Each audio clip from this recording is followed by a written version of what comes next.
À 9 h du matin, un jeune garçon de 5 ans se nommant Benjamin se rendit dans la cuisine pour déjeuner tout en regardant ses dessins animés préférés.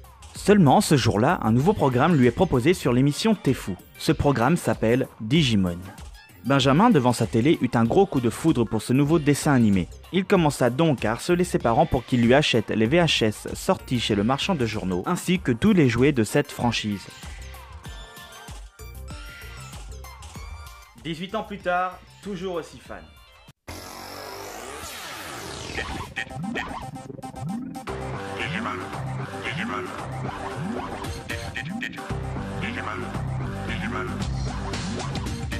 Digimon pour moi, c'est toute mon enfance. Et je dirais même que c'est mon dessin animé préféré tout court. Pour tous ceux qui ne connaissent pas, de quoi parle la série Digimon Adventure? L'histoire commence et on y apprend que dans ce monde il y a des perturbations climatiques, comme de la neige en été, de la sécheresse, des raz-de-marée, bref, c'est la merde. Nous nous rendons dans une colonie de vacances où on y fera la rencontre de nos personnages, Tai, Matt, TK, Sora, Izzy, Mimi et Joe, qui vont très vite être dérangés par de la neige en plein été. Quelques instants plus tard, plusieurs choses tombent du ciel. Juste après les avoir ramassées, ils vont se faire aspirer et atterrir dans un monde inconnu, qui visiblement est habité par des créatures. Ce nouveau monde s'appelle le Digimonde. Il est peuplé de Digimon. On apprendra aussi que les appareils ramassés s'appellent les Digivice, qui aideront les Digimon à se digivolver. Ma parole, je rêve! Qu'est-ce qui est arrivé à nos petits compagnons? Et en parlant de Digimon, les voici. Tai sera avec Agumon, Matt, Gabumon, Sora, Biyomon, Izzy avec Tantomon, Mimi, Palmon, TK, Patamon et Joe sera avec Gomamon. Pour moi, la série Digimon, elle se sépare en plusieurs parties. C'est-à-dire que le premier épisode, pour moi, est une partie à lui tout seul. Les Digisauveurs arrivent dans ce monde, les Digimon leur sont attribués, on apprend ce que c'est que le Digimonde, qu'est-ce que c'est qu'un Digimon, tout ce qu'ils ont besoin de savoir, on va commencer à l'expliquer dans cette première partie. Et ensuite, tous les Digimon vont se digivolver au niveau disciple. Et ensuite, on a la seconde partie, où nos Digimon disciples vont commencer à devenir des Digimon champions. Une fois après avoir battu le méchant de la partie 2, on arrive à la partie 3, où on apprend qu'il y a des scanners qui permettent aux Digimon, une fois champions, de passer au-delà, au niveau ultime. Juste avant de terminer la partie 3, il y aura un combat. Un combat opposant le méchant de cette partie 3 avec un Digimon ultime dont je parlerai plus tard, et deux Digimon de niveau méga, qui sont Wargreymon et Metal Garurumon. Ces deux Digimon là seront les seuls à passer du stade ultime au méga dans toute la partie 4. Voilà, alors si j'aurais voulu faire un résumé de Digimon, j'aurais arrêté la vidéo ici. Seulement, moi je voulais faire une vidéo sur l'intégralité de Digimon. Et Digimon, c'est pas uniquement des enfants qui arrivent dans un monde, qui pleurent en voulant rentrer chez eux et il y a des monstres qui se battent contre des monstres qui se transforment. Non, la série Digimon c'est bien plus complexe que ça. A commencer par les personnages. Pour moi, les personnages les mieux travaillés sont Matt, Sora et Mimi. Alors je sais que Mimi, la plupart du temps où elle apparaît, elle est absolument insupportable. J'ai de chanter une chanson. No! God, please, no! No! No! No! Seulement, il y a une raison à tout ça. Chaque personnage a été pensé et écrit pour que n'importe quel enfant puisse s'identifier à l'un d'entre eux. Par exemple pour Tai, c'est le personnage principal, également le leader du groupe, seulement quand il s'agit de prendre des décisions, il le fera seul, sans consulter les autres, ni même penser aux conséquences que cela pourrait avoir. Ce qui va souvent provoquer des tensions au sein du groupe et même en venir aux mains avec Matt. Mais plus grave encore, l'épisode 16. Dans cet épisode-là, Tai a déjà son scanner. Donc comme je l'ai déjà dit, un scanner sert à un Digimon une fois au stade champion de passer au stade ultime. Dans cet épisode, Tai va ordonner à Agumon de se digivolver en ultime et va le forcer à s'entraîner, le nourrir, le goinfrer pour qu'il ait assez d'énergie. Ce qui va provoquer quelque chose de très mauvais.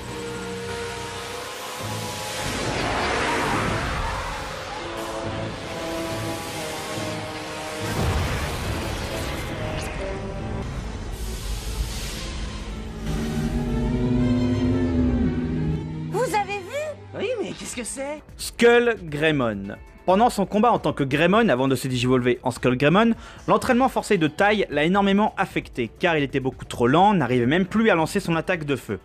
Il s'est donc digivolvé en Skull Greymon par contrainte et non par désir. S'il n'avait pas été contraint de suivre les ordres de Tai, il se serait peut-être digivolvé en Metal Greymon, voire même pas du tout digivolvé vu qu'il aurait tout simplement pu se battre en lançant ses attaques sans problème. C'est également dans cet épisode qu'on comprend qu'il y a plusieurs façons de se digivolver, en bien comme en mal selon l'éducation reçue. Bon alors c'est sûr, vu comment j'en ai parlé, il a pas l'air cool, mais tout ça, ça n'arrivera qu'une seule fois. Et de toute façon, quand ses amis ont un problème, peu importe, il fera toujours tout ce qu'il peut pour aller les aider. Et de toute façon, on va reparler de lui dans pas longtemps. Et maintenant on va parler d'Izzy. Izzy est un génie de l'informatique, toujours concentré devant son ordinateur. Il oublie même que les dangers peuvent sortir de n'importe où tellement il est concentré devant. On apprend qu'en réalité il s'est tourné vers l'informatique après avoir surpris une conversation de ses parents qui ne voulaient pas lui révéler avoir été adopté, car cela pourrait avoir de grosses conséquences sur son travail à l'école. Seulement il les aime et a appris à vivre avec et les considère tous les deux comme ses vrais parents. Il aime tout savoir et veut apprendre le plus de choses possible, notamment sur le Digimonde, ce qui peut faire croire qu'il se moque de son Digimon. Seulement, dans l'épisode 24, Tantomon est en train de disparaître car Izzy ne s'occupe pas assez de lui. Mais il retrouve très vite ses esprits pour le sauver car il l'aime beaucoup et tient énormément à lui. C'est d'ailleurs dans cet épisode-là que Kabuterimon se digivolvera au niveau ultime en Mega Kabuterimon. Et maintenant Joe. En fait, j'ai presque rien à dire sur lui. Il est toujours nerveux, se plaint souvent, n'a pas beaucoup confiance en lui, mais je le déteste pas pour autant. Il recevra le symbole des responsabilités qui montrera sa meilleure qualité. Ce que je déteste en fait chez lui, c'est pas tellement Joe, c'est son Digimon. Pas Gomamon, pas Ikakumon, mais Zudomon. Pour ça. Zudomon ici, marteau vulcain. Oh, Seigneur Dieu.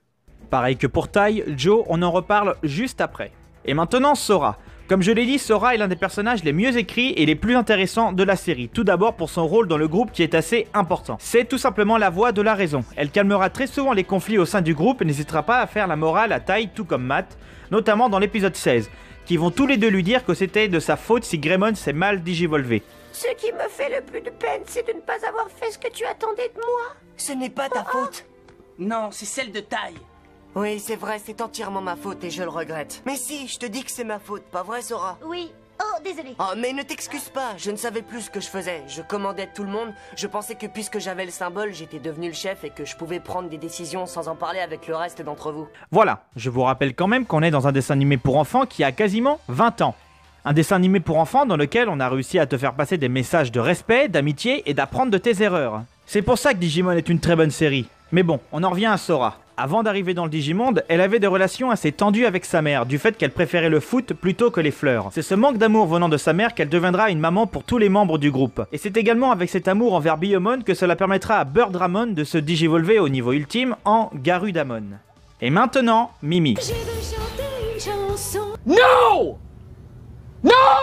Mimi est un enfant unique, ses parents lui ont toujours offert tout ce qu'elle désirait et se considère elle-même comme une princesse, ce qui du coup peut faire d'elle un personnage chiant. Elle se plaint très souvent dès qu'elle a faim, froid, chaud, car ce genre de monde n'est pas pour elle. Elle n'est pas énormément appréciée des autres membres du groupe à cause de ses crises, excepté Sora car ce sont les deux seules filles au début.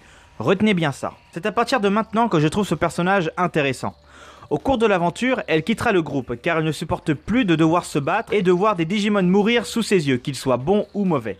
Elle sera accompagnée de Joe qui décide lui aussi de quitter le groupe pour l'accompagner et la protéger, et qui au fil du temps va s'attacher de plus en plus à elle. Cependant, elle se fera une raison et comprendra par elle-même que se battre est parfois une obligation et finira par les rejoindre. Au cours de l'épisode 35, elle va apercevoir son père qui a failli se faire tuer par un Dark Tyrannomon. Elle va commencer à pleurer, ce qui activera son symbole, qui est la sincérité. Cela permettra à Togemon de se digivolver au niveau ultime en Lilymon pour battre ce Digimon et ainsi sauver son père. Alors, pourquoi Mimi est un personnage intéressant? Eh bien, c'est un peu comme nous tous. Qu'on soit chouchouté par nos parents ou pas, on n'est pas tous forcément prêts à vivre du jour au lendemain dans la nature et à dormir dehors à manger des bananes. Le fait qu'elle se plaigne souvent, c'est qu'elle n'est pas faite pour ce genre de monde. Et encore une fois, ce sont tous des enfants. D'ailleurs, dans l'épisode 25, on la verra se plaire dans un château et être prête à y rester pour y habiter vu qu'elle n'est plus obligée de marcher sans cesse et de ne pas savoir où dormir ni même de chercher à manger. Cependant, ce qui nous prouve son évolution au fil de l'histoire, c'est qu'elle le quitte volontairement à la fin de l'épisode pour rejoindre ses amis. Également intéressant du fait qu'elle déteste voir des Digimon se battre et mourir devant elle, qu'elle en quittera le groupe et finira par y revenir en acceptant le fait que se battre est souvent une obligation. Et maintenant Matt et son demi-frère TK. Matt est souvent à l'écart des autres et ne parle pas souvent avec le groupe, à l'exception de TK, qu'il veut protéger contre toutes les menaces possibles à n'importe quel prix. Ce qui va très vite l'énerver car il se considère lui-même assez grand pour se défendre tout seul et que de toute façon Patamon est là pour le protéger si besoin. Matt contestera quasiment toutes les décisions prises par Tai et même s'il le respecte beaucoup, ils finiront par se battre très souvent. Il est de nature assez renfermé sur lui-même, peur de s'attacher aux gens à cause du divorce de leurs parents. Cependant, s'il parle pas souvent avec les autres membres, c'est pas parce qu'il ne les aime pas. Au contraire, il fait preuve de courage quand il faudra les sauver. Gabumon, pour lui, représentera bien plus qu'un simple Digimon. Ce sera son confident. Tous les deux développeront une très grande amitié. L'amitié qui est son symbole d'ailleurs. Qui permettra à Gabumon, une fois en Garurumon, de se digivolver au niveau ultime, qui est le skin final de la saison 6 de Fortnite. Pardon, Where Garurumon. Et quant à TK, il est très attaché à son Digimon qui est Patamon. Dans l'épisode 13, il se digivolvera en Angemon pour buter, littéralement buter, Devimon, le méchant de la deuxième partie. Seulement Angemon donnera toute son énergie dans ce combat pour le battre qu'il va en mourir devant TK et renaîtra en un Digi-Œuf. Cette scène va profondément traumatiser TK. Et à partir de cet instant, il aura toujours peur de le perdre définitivement. Contre Piedmon, le méchant de la quatrième partie, Angemon se digivolvera au niveau ultime, en Magna Angemon, grâce au symbole de l'espoir de TK. Et lui aussi, il va le buter. Et voilà en ce qui concerne les personnages de la série. Seulement jusque-là, je n'ai parlé que des parties 1, 2 et 4. Quoiqu'en fait, la première partie, je n'en ai pas vraiment parlé en détail, vu que cela ne concerne que le premier épisode où les Digimon passent de niveau bébé à disciple.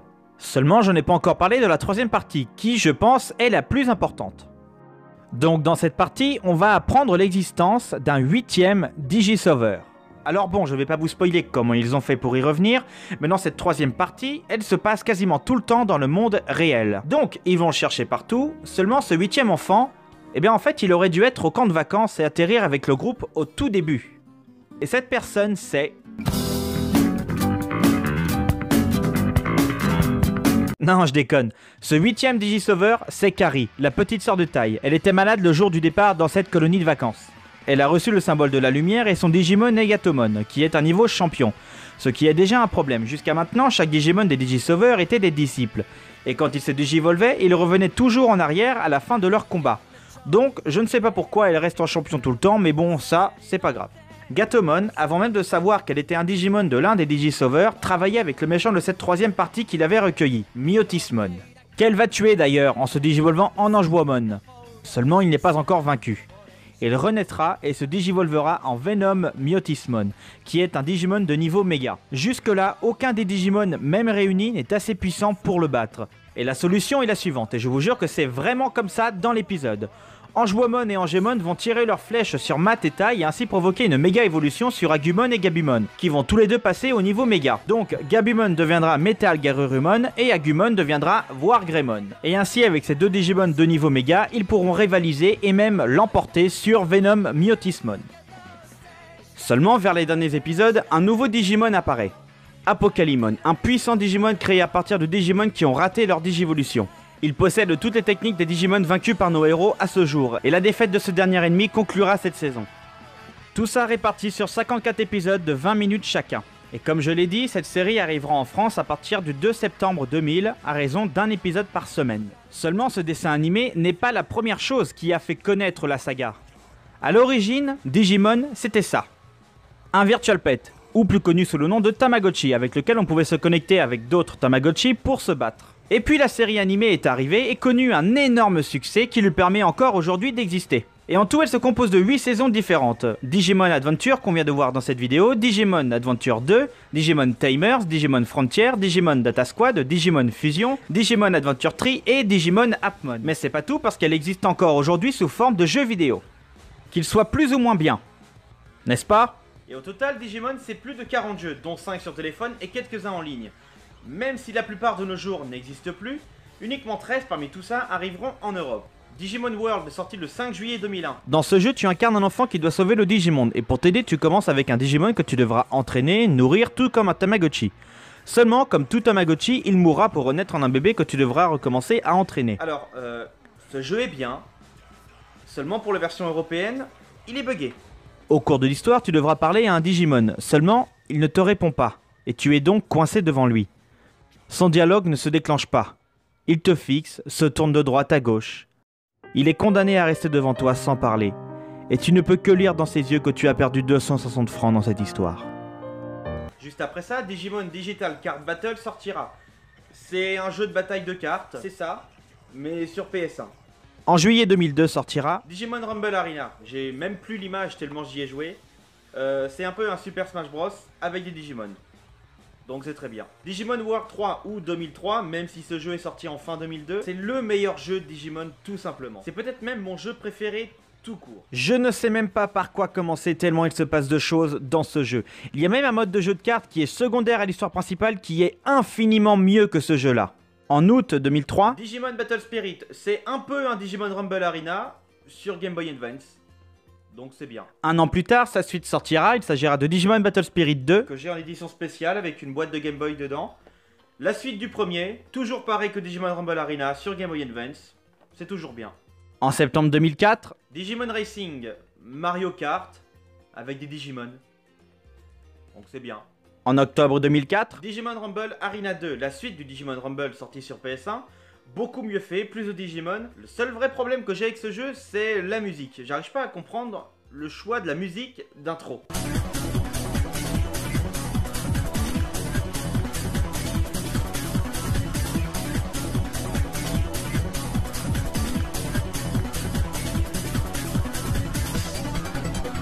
Non, parce que si tu regardes Digimon Rumble Arena 1, c'était ça.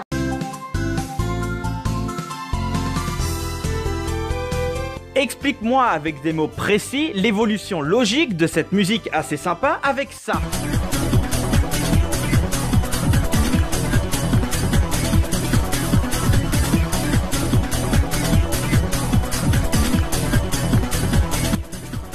Digimon World 4 sorti en 2005. J'ai pas du tout aimé. En 2014 sortira Digimon All-Star Rumble, donc c'est un peu le volet numéro 3 des Rumble. Le grand retour des jeux Digimon en Europe, parce qu'il y a eu 9 ans depuis Digimon World 4. Et c'est de la merde. Digimon Story Cyber Slayus, sorti en 2015.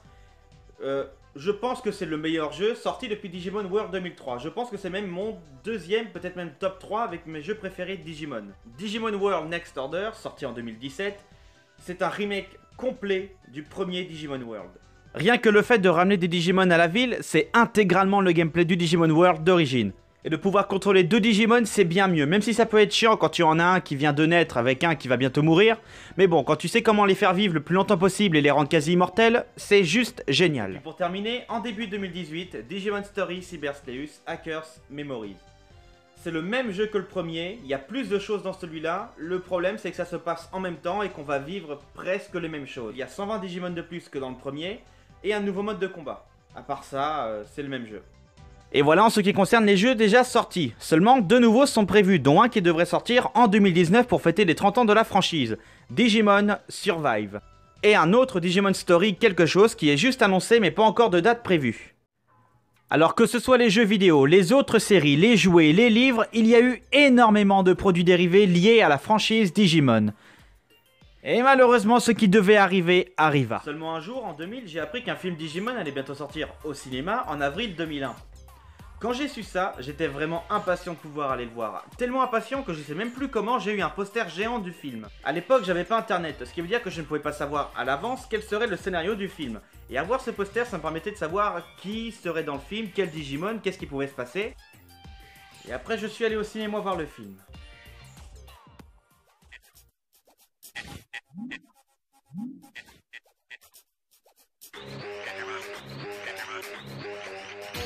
C'est la Digiré-Digivolution, Digibomb, Digiboom, Digimal, Digibon. C'était là notre destin, digital et sans fin. Digimon, petit monstre, tu es le champion. Digimon, petit monstre, tu es le champion. Pour digiplaire et digifaire le bien, pas question de tergiverser. Tu digivoles tout ton être en entier pour sauver les humains. Digimon, petit monstre, tu es le champion. Digimon, petit monstre, tu es le champion. Digimon. C'est la Digiré-Digivolution, Digibomb, Digiboom, Digimal, Digibon. C'était là notre destin, digital et sans fin. Digimon, petit monstre, tu es le champion. Digimon, petit monstre.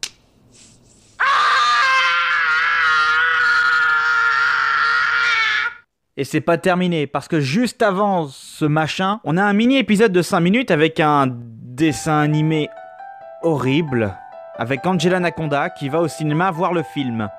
Je déteste ce dessin animé. Pour moi, tous ces personnages sont une tentative ratée de créer en réel des personnages de South Park avec des têtes d'enfants coupées qu'on a filtrées en noir et blanc. Putain, mais regarde ça, quoi!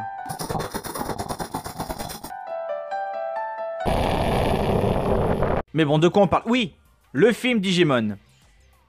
C'est de la merde.